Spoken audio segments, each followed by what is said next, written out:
Programang ito ay rated SPG. Striktong patnubay at gabay ng magulang ang kailangan. Maaaring may masiselang tema, lengguwahe, karahasan, sexual, horror o droga na hindi angkop sa mga... Simula pa nga lang ng palabas ay si Divina na nga ang punot dulo ng gulo. Kaya naman nga't salamat sa mga kapulisan dahil nga tinapos na nga at tinuldukan na nga nila ang buhay nito ni Divina. Dahil sa kagustuhang ni Divina na masira nga ang buong city jail ay siya nga ang nawala. Samantalang ang isang kakosa nga nito ni Divina na hindi nga sila nagkaayos, kaya naman nga't si Liberty nga ang pinagbuntungan nito ng galit.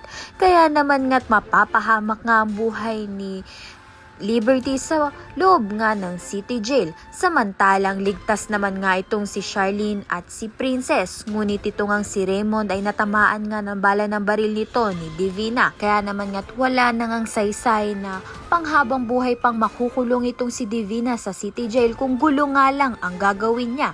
Kaya naman nga't mabuti na nga lang ay tinuldukan na nga ang buhay niya. Ngunit sa totoong buhay nga ay wala tayong karapatan na tapusin ang buhay ng isang tao. Kaya naman nga't malalaman nga natin kung ano pang mga susunod na mangyayari.